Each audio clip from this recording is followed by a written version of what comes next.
Hi സുഹൃത്തുക്കളെ, മുത്തുമണികളെ, എൻ്റെ ചങ്കക്കുടങ്ങളെ. അപ്പോഴേ ഞാനിന്ന് വന്നത് എന്താണെന്നറിയാമോ? പിന്നെ നമ്മുടെ ഈ പടക്കശാല ഉണ്ടല്ലോ, പടക്കശാലയും കൂട്ടുകാരും എൻ്റെ പേർ കൊണ്ടുവന്നൊരു 3 കേസ് അങ്ങോട്ട് കൊടുത്താൽ. അപ്പോൾ അതിൻ്റെ വിശേഷം ഞാൻ നിങ്ങളുടെ അടുത്തൊന്ന് പറഞ്ഞില്ലല്ലേ. 3 പോലീസ് സ്റ്റേഷനിലാണ് പരാതി കൊടുത്തത്. അപ്പം നമുക്ക് പടക്കശാല തന്നെ പറയുന്നതല്ലേ, കേൾക്കുന്നതല്ലേ അതിൻ്റെ ശരി. ഹലോ ഗൈസ്, ഞാൻ ഇന്ന് ഒരു സുരേന്ദ്രൻ എന്ന് പറഞ്ഞിട്ട് ഒരു വീഡിയോ അതിനെതിരെയായിട്ട് ഞാൻ കേസിൽ പോയിട്ട് വരുന്ന വഴിയാണ്. ഞാൻ അവരുടെ ടൈം ലൈൻ അവിടെ കണ്ടപ്പോഴത്തേക്ക് പോലീസുകാരത് തുറന്നപ്പോ അവിടെ ഒരു ഭ്രാന്തി കിടന്ന്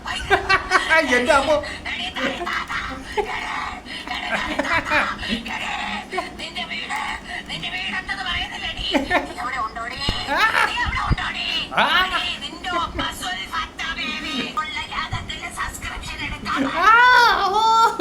ഏതെങ്കിലും കൂടോത്ര പത്രാദികളെ കിട്ടിയെങ്കിൽ അവളെ നമുക്ക് ആണി അടിച്ചൊക്കെ തറച്ചൊക്കെ വെക്കാറുണ്ട്.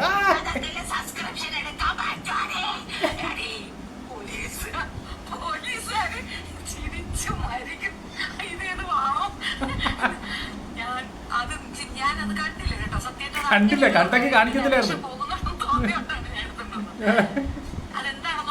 എന്തൊരു തമാശ. ഫോട്ടോ കാണിക്കും കാണണം കേട്ടോ, എല്ലാവരും കൂടെ കാണാം. അതെ, വിളിച്ചു മുമ്പിൽ കൊടുക്കും.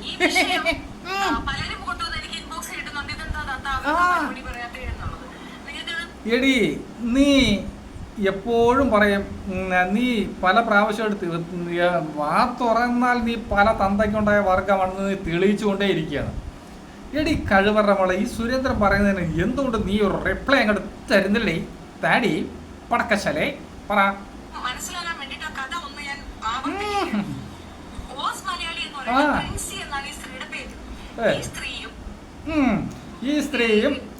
ഈ സ്ത്രീയും തേങ്ങാ കൊലയാണ്.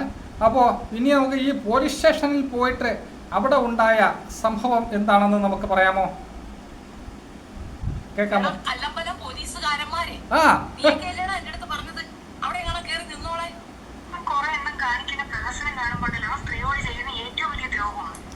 അപ്പോൾ എന്താണ് സംഭവിച്ചതെന്ന് ഞാൻ പറഞ്ഞുതരാം.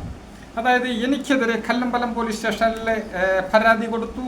അവിടെ നിന്ന് വലിച്ച് ചവിട്ടക്കുട്ടയിൽ അങ്ങോട്ട് എറിഞ്ഞു. രണ്ടാമത്തെ കടക്കൂട്ടം പോലീസ് സ്റ്റേഷനിൽ കൊണ്ടു കൊടുത്തു. അവിടെ നിന്നും പോലീസുകാർ വിളിച്ചു. ഞാൻ എൻ്റെ കാര്യങ്ങളൊക്കെ കൊണ്ട് പറഞ്ഞു, ചവിട്ടുകുട്ടയെല്ലാം എറിഞ്ഞു. അത് കഴിഞ്ഞ് ഞങ്ങളുടെ നാട്ടിൽ തന്നെയുള്ള വെഞ്ഞാറമൂട് എന്ന് പറഞ്ഞ പോലീസ് സ്റ്റേഷനിലേക്ക് പരാതി കൊണ്ടു കൊടുത്തു. അവിടെയും ഏറ്റില്ല.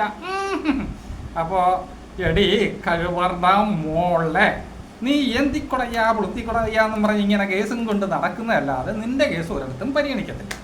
ഒരു പക്ഷേ പരിഗണിച്ചാൽ നീ മുഖ്യമന്ത്രിക്കോ DGPക്കോ പരാതി കൊടുക്ക്. നീ കൊടുക്കണം. അവിടെ എല്ലാം നിനക്കെതിരെയുള്ള ആയിരക്കണക്കിന് തെളിവുകൾ സുരേന്ദ്രൻ്റെ കയ്യിലുണ്ട്. നീ ഈ നാട്ടിലെ ഈ എല്ലാ ആൾക്കാരെയും തെറി വിളിക്കുന്നതും തന്തയില്ലായ്പ പറയുന്നതും എല്ലാം നമ്മൾ ശേഖരിച്ചു വച്ചിട്ടുണ്ട്.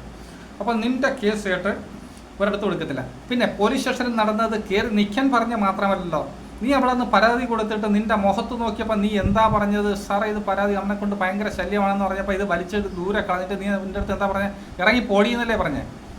ഇനി മേലാൽ ഇതുപോലെയുള്ള അപരാധം കൊണ്ട് വരല്ലെന്നല്ലേ പറഞ്ഞു? നീ അവിടെ നിന്ന് താളം ചവിട്ടിയപ്പോൾ വനിതാ പോലീസുകാരൻ്റെ ഇടയിലെ മൊയലിനെ എടുത്ത് വെളി കളയുന്ന പോലെ കൊണ്ട് കളഞ്ഞത് ആണോ? വന്നിരുന്ന് കൊണയിലടിക്കുന്നു. പോലീസുകാർ ചെവിയിലെടുത്ത് തൂക്കിയെടുത്തുകൊണ്ടാണ്. എന്തിനാടി നാണം കെട്ട് നടക്കുന്നത്? ഇനി ഇവിടെ എന്തിക്കുടയ്യാ ഉളുതി കുത്തിക്കുടയ്യാ എന്നുള്ള നടക്കുന്നതിൻ്റെ ഒരു സ്റ്റൈല് നമുക്ക് കേട്ടിട്ട് ഞാൻ കാണിക്കത്തില്ല കേട്ടോ. ആഹാ,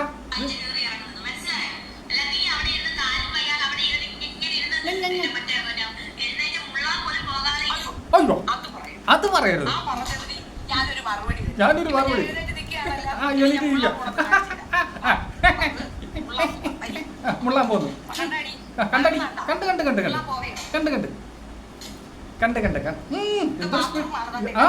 പോയത് മൂത്രമൊഴിക്ക്. ആ കുളം കാണിക്കല്ലേ, കുളം കാണിക്കല്ലേ. നടക്കുന്നു. നിനക്ക് ഒരു ഗുരുവില്ല.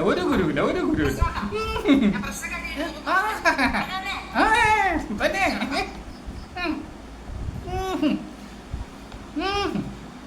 എന്തൊരു സ്പീഡ്. റൂമിൽ ആ ശിഷ് ഓക്കെ അവിടെ ഇരിക്കും. മതി മതി നടക്ക് വേണ്ട. ഇങ്ങനെ നാടോ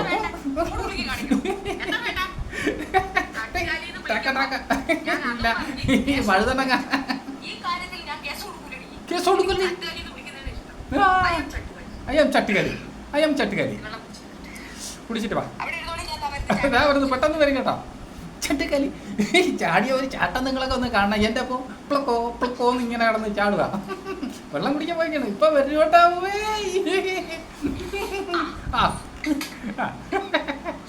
സുനു കണ്ട് ഭയങ്കര സ്പീഡാ.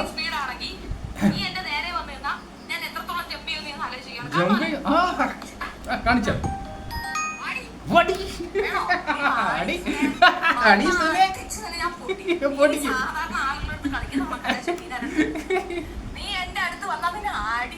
അടിച്ച് തൊലിക്കുള്ളൂ. എന്റെ അപ്പൊ നല്ലപോലെ നടക്കുന്നുണ്ട്. പറയ്. മതിയടി എന്റെ പൊന്നോ എന്തൊക്കെ മതിയടി എന്റെ പൊന്നോ എന്തൊരു സ്പീഡ്. ഒരു ഗുരുവില്ല. വയ്യടാ ചട്ടുകലി മുടന്നി എന്തിക്കൂടെ അയ്യാ.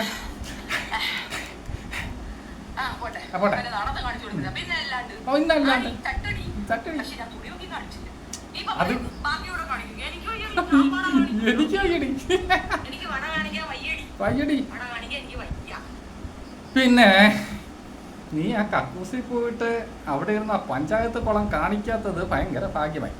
പിന്നെ അപ്പോഴേ പടക്കശാല അപ്പൊ ഇനി നമ്മൾ കാര്യം ഗൗരവത്തിലേക്ക് കടന്നാലെന്ത്. ഇത്രയും സമയം പടക്കശാലയുടെ വീരശൂര പരാക്രമങ്ങളൊക്കെ കണ്ടുകൊണ്ടിരുന്നതല്ലേ. പിന്നെ നമ്മുടെ പടക്കശാല ഞാൻ ഒരു കാര്യം പറയട്ടെ. നമ്മുടെ ഈ രേണുസുതിയുടെ വിഷയമായിട്ട് രേണുസുതി സപ്പോർട്ട് ചെയ്യുന്നതിൻ്റെ പേരല്ലേ ഏറ്റവും കൂടുതൽ അപവാദം കേട്ട ഒരു കക്ഷിയുണ്ട്. നീയൊക്കെ കൂടെ എടുത്തിട്ട് ഏറിലാക്കി ആരെന്നറിയാമോ? നീ ഇപ്പോഴും ആ സ്ത്രീയെ പിന്നെ ഇടയ്ക്കിടയ്ക്ക് വലിച്ചിഴച്ച് കൊണ്ടുവരുന്നു. അതായത് നമ്മുടെ അച്ഛനെ പ്രൊമോട്ട് ചെയ്ത് കൊണ്ടുവന്നാൽ വരാൻ ശ്രമിച്ചതുപോലെ ഇയാൾ എല്ലാ വീഡിയോക്കകത്ത് എടുത്ത് കാണിക്കുന്നുണ്ട്. സജീനയ്ക്ക് നീ ഒരു പേരിട്ടിട്ടുണ്ടല്ലോ അല്ലേ? അത് നല്ലൊരു പേരാണോ? പിന്നെ നിനക്ക് ഞാൻ നല്ലൊരു പേര് പടക്കശാല. പിന്നെ ഓരോരുത്തരും ഓരോ രീതിയിലാണല്ലോ പറയുന്നത്. തെറിത്താത്ത, പിന്നെ ഉരകജീവി, ഇങ്ങനെയൊക്കെ കുറേ പേരുണ്ട്. അതൊക്കെ എന്ന് പറയുന്നത് നിനക്ക് യോജിക്കുന്ന പേര് തന്നെയാണ്. പിന്നെ ഈ സജീനയെ കുറിച്ച് ഞാൻ പറഞ്ഞുതരാം. നിനക്കറിയാത്ത കുറച്ച് കാര്യങ്ങൾ പറഞ്ഞുതരാം. സജീന എന്ന് പറഞ്ഞാൽ നല്ലൊരു കലാകാരിയാണ്. കലാകാരി എന്ന് പറയുമ്പോൾ ദൈവത്തിൻ്റെ കയ്യൊപ്പ് പതിഞ്ഞ ഒരു വ്യക്തി. അപ്പോൾ അവരുടേതായ അന്തസ്സും അഭിമാനവും ഓർത്ത് ജീവിക്കുന്നു. പിന്നെ നമ്മൾ ഒരാളെ സപ്പോർട്ട് ചെയ്യുക എന്ന് പറഞ്ഞാൽ അത് വലിയൊരു തെറ്റാണോ? തെറ്റാണോ എന്ന് പറയാം. അപ്പോൾ അവൾക്ക് നീയായിട്ട് ചാർത്തി കൊടുത്ത ആ ഒരു പേര് നാണക്കേടല്ലേ? നിനക്കാണെങ്കിൽ ഒരു മൈലും നോക്കാനില്ലാത്ത കഴിവറ മോളാണ്. നിന്റെ തന്ത ആരെന്നോ നിന്റെ ഉമ്മയ്ക്ക് പോലും അറിയത്തില്ല. അപ്പം അതുകൊണ്ട് പടക്കശാലയായ അറുവാണി നിൻ്റെ അടുത്ത് ഞാൻ പറയണം, ഈ സജീന എൻ്റെ ഉറ്റ സുഹൃത്താണ്. അതുപോലെ കുറേ പേരുണ്ട്. എൻ്റെ സുഹൃത്തുക്കളെ ഇങ്ങനെ ഓരോന്ന് പറഞ്ഞാൽ എനിക്കൊക്കെ അങ്ങ് പൊള്ളും. അതുകൊണ്ട് പടക്കശാലയെ ഞാൻ നിൻ്റെ അടുത്ത് പറയണം, ഇനി മേലാൽ നീ അവളെ ആവശ്യമില്ലാതെ എവിടെയെങ്കിലും വലിച്ചഴിച്ചു കൊണ്ട് വന്നാൽ നീ ഇപ്പം കേസ് കൊടുക്കാൻ കയറി ഇറങ്ങി നടക്കുന്നത് പോലെയല്ല. നീ എവിടെ കേസ് കൊടുത്താലും ശരി തന്നെ അതിനുള്ള മറുവശം ഞാൻ കണ്ടിട്ടുണ്ട്. നിനക്കെതിരായിട്ടുള്ള 100 കണക്കിന് തെളിവുകൾ എൻ്റെ കയ്യിലുണ്ട്. അതുകൊണ്ട് നിൻ്റെ കേസിന് വലിയ വാല്യൂ ഇല്ല. ആവശ്യമില്ലാതെ ആ സജീനെ ഇനി ഈ ഊമ്പ്യത്തരവുമായിട്ട് വന്നാൽ നിനക്ക് ജന്മം തന്ന് പെറ്റ് വളർത്തി ഇത്രയാക്കിയ നിൻ്റെ തന്തയ്ക്കും തള്ളയ്ക്കും അറഞ്ചം പുറഞ്ഞ് ഞാൻ തെറി പിടിക്കും. നീ ഇപ്പോൾ ഫ്ലാറ്റ് എടുത്ത് കൊടുത്ത് ഫ്ലാറ്റ് നിർമ്മിച്ച് 5 നില ഫ്ലാറ്റ് നിർമ്മിച്ച് കുറേ പടക്കശാല അറുവാണികളെ നീ അവിടെ പാർപ്പിച്ചിട്ടുണ്ടല്ലോ. എന്തിനു വേണ്ടിയിട്ട്? നിൻ്റെ ലൈവിൽ വരുമ്പോഴും ഒക്കെ നീ കണ്ടതുപോലെ ഒന്ന് കുണയിലടിക്കാൻ വേണ്ടിയിട്ട് കുറേ കൂത്തിച്ചിള ഇറക്കിയിട്ടുണ്ട്. അവളോടത്തൊക്കെ വന്ന് പറഞ്ഞതേ, സുരേന്ദ്രൻ എന്ന് പറഞ്ഞാൽ നിന്നെക്കാളും തൊലിക്കട്ടി കൂടുതലാണ്. നീയാണ് എന്നെ ഈ ഫീൽഡിലേക്ക് കൊണ്ടുവന്നത്. അതുകൊണ്ട് മൂഞ്ചിയ പരിപാടി എൻ്റെ അടുത്ത് കാണിക്കരുത്. സജീനെ നീ ഇനി എന്തെങ്കിലും പറഞ്ഞാൽ അതിൻ്റെ പൗഷത്ത് നിന്റെ തന്തയ്ക്കും തള്ളയ്ക്കും അറുവാണിയുടെ മോളെ ഞാൻ തന്നിരിക്കും. ഉറപ്പാണ് കേട്ടോ. ഞാനെടുത്ത തീരുമാനം. ആ കുട്ടിയെ ആ പേരൊന്നും വിളിക്കാൻ നീ യോഗ്യതയല്ല. വളരെയധികം കഷ്ടപ്പെട്ട് ഷോർട്ട് ഫിലിമും സിനിമയും ഇങ്ങനെയൊക്കെ അഭിനയിച്ച് ദൈവത്തിൻ്റെ കയ്യൊപ്പ് പറഞ്ഞൊരു വ്യക്തിയാണ് കേട്ടോ. കേട്ടോടി കഴിവറ മോളെ. പിന്നെ നീ എന്തിക്കൊടയ്യ പൊളുത്തിക്കൊടയ്യ എന്ന് പറഞ്ഞ് കേസും തോറും പറയാട്ട് നീ നടന്നാൽ എനിക്കൊരു ഒരു മൈലും ഇല്ല. നിന്നെ അല്ല നിൻ്റെ കുടുംബക്കാരെ മൊത്തത്തിൽ ഞാൻ പറയും. ഉറപ്പാണ്. പിന്നെ നീ ഇനിയൊരു കേസും കൊണ്ട് ചെന്ന് കഴിഞ്ഞാൽ നിൻ്റെ ചട്ടുകാല് ചവിട്ടി ഓടിച്ച് പോലീസുകാർ വിടും കേട്ടോ. ഞാനിനി ഒരു കാര്യം ചോദിക്കട്ടെ, നീ ഇത്രത്തോളം ഈ കഴുപ്പണം കേട്ട വർഗമായ നിൻ്റെ ചാക്കാല നീ എങ്ങനെയായിരിക്കും ചാവുന്നത്? ഞാൻ പലപ്പോഴും ആലോചിച്ചിട്ടുണ്ട്. പുഴുത്ത് ചാവോ അതോ ഇനി ആരെങ്കിലും നട്ടലുള്ള നട്ടലും കൂടെ ചവിട്ടി ഓടിച്ചിട്ട് അവിടെ കിടന്ന് പുഴുത്ത് ചാവോ? എന്താണ്, എങ്ങനെയായിരിക്കും? ഒന്ന് ചിന്തിച്ചിട്ടുണ്ടോ? നിൻ്റെ ഈ ഊമ്പിയ സ്വഭാവം കാരണം നിൻ്റെ മോനെന്ന് പറഞ്ഞ പെണ്ണുങ്ങളെ കാലിടെ ഇരിക്കുന്ന കാണാനുള്ള യോഗമില്ല. പിന്നെ അവന് ഈ പപ്പിനി രാഗിണി അടിച്ച് ചാവാനേ ഉള്ളു വിധി. നിൻ്റെ ഗുണം കൊണ്ടാണ്. കാരണം നിൻ്റെ അത്രയും നല്ല സ്വഭാവം. കുറേ നാളുകൊണ്ട് പെണ്ണാലോചിച്ചൊക്കെ നടക്കുന്നുണ്ടല്ലോ, ഒന്നും ആവുന്നില്ലല്ലേ? കിട്ടത്തില്ല, അവനത് കാണാനുള്ള യോഗമില്ല. പിന്നെ സ്വന്തം മോഹം കൂടെ ഇരിക്കുമ്പോഴൊക്കെ ഈ ഊമ്പിത്തരം പറഞ്ഞ് ശീലമുള്ള നിനക്ക് ഇതൊന്നും ഒരു കോപ്പമല്ല. അവനും കൂടെ സപ്പോർട്ട് ചെയ്യാറുണ്ടല്ലോ പടക്കശാലേ. അതുകൊണ്ട് ഇനിയും നീ കേസുമായിട്ട് പല പോലീസ് സ്റ്റേഷനിൽ കയറി ഇറങ്ങി നടക്കും. മുഖ്യമന്ത്രിക്കോ DGPക്കോ ഒക്കെ പരാതി കൊടുക്കാം. എവിടെ കൊടുത്താലും നിന്നകത്താക്കാനുള്ള വകുപ്പ് ഞാൻ നോക്കും കേട്ടോ. കാരണം എന്നെ ഈ ഫീൽഡിലോട്ട് വലിച്ചടിച്ച് കൊണ്ടുവന്നത് നീയാണ്. അപ്പം നിനക്കൊപ്പം നിൽക്കാനുള്ള ഒരു തൻ്റെ നമുക്കില്ലെങ്കിലേ. പിന്നെ ഞാനും ഈ രേണുസുതിയെ സപ്പോർട്ട് ചെയ്യുന്നുണ്ട്. നിന്നെപ്പോലെയുള്ള പടക്കശാലകളും അറുവാണികളും എടുത്തിട്ട് അങ്ങോട്ട് ചാമ്പുമ്പോഴേ അവർക്ക് സപ്പോർട്ട് ചെയ്യാൻ ആരെങ്കിലും വേണം. പിന്നെ ഇതിന് മുമ്പും നീ സജീനെ എടുത്തിട്ട് അലക്കിയപ്പോഴും ഞാൻ മിണ്ടിയില്ല. അന്നേ ഞാൻ രംഗത്ത് വന്നിരുന്നെങ്കിൽ നിന്റെ കണ്ണാക്കടിക്കുന്ന മറുപടി സുരേന്ദ്രൻ തരുമായിരുന്നു. ഞാൻ അന്നൊക്കെ അത് വേണ്ട വേണ്ടാന്ന് കരുതി ഇരുന്നതാണ്. അപ്പോൾ നീയാണ് എന്നെ ഇങ്ങോട്ട് കൊണ്ടുവന്നത് കേട്ടോടി പടക്കശാലേ വെടി. പിന്നെ നീ ഒന്ന് ആലോചിക്കണം, ഇത് ഫേസ്ബുക്കാണ്. നമ്മളൊക്കെ ഇടുന്ന വീഡിയോ നല്ലതുപോലെ കയറി പോവും അത്യാവശ്യം. അല്ലെങ്കിൽ 100 പേര് കണ്ടാലും എനിക്ക് സന്തോഷമേ ഉള്ളൂ. നീയൊക്കെ പണം മോഹിച്ച് ചന്തയിലാത്ര കാണിക്കുന്നു. സുരേന്ദ്രൻ അതിന് വേണ്ടിയിട്ടല്ല കാണിക്കുന്നത്. എന്തിക്കടയ്യാ പൊളത്തിക്കടയ്യാ വടി ഇടിച്ചിങ്ങ എന്തിക്കടയ്യാ പൊളത്തിക്കടയ്യാ എൻ്റെ സാറേ എൻ്റെ കേസ് എടുക്കണേ. എൻ്റെ പേർക്ക് 3 ഇടത്താണ് നീ പരാതി കൊടുത്തത്. ഇതെല്ലാം ഞാൻ തരണം ചെയ്തു. എനിക്ക് ആ വിളിച്ച പോലീസുകാരനടുത്തുള്ള മറുപടി മാത്രം മതിയായിരുന്നു.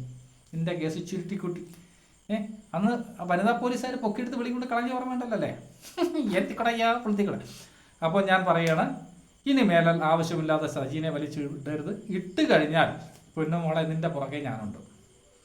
പിന്നെ മര്യാദയ്ക്കാണെങ്കിൽ നിൻ്റെ തള്ളക്കി വിളി കേൾക്കുന്നത് കുറച്ച് കുറയും. പിന്നെ നിന്നെ ഞാൻ വിടത്തൊന്നുമില്ല കേട്ടോ. ആവശ്യമില്ലാതെ സജീനെ ഇതിനകത്ത് വലിച്ചഴക്കരുത്. വലിച്ചഴച്ചാൽ ഞാൻ അറഞ്ച പുറഞ്ഞു തരും. ഞാൻ ജയിലിൽ കിടന്നാലും മടിക്കത്തില്ല. എനിക്കിവിടെ ചോദിക്കാനും പറയാനും ആരുമില്ല. എനിക്ക് എവിടെ കിടന്നാലും ഒരുപോലെയാണ് കേട്ടോടി അറുവാണി പടക്കശാലേ. നീ കൊച്ചു കുട്ടികളെ വരെ നീ ഈ രീതിയിലാണ് നീ വിളിക്കുന്നത്. കൊണ്ടുപോയി കേസ് കൊടുക്കുക കേട്ടോ. ബൈ.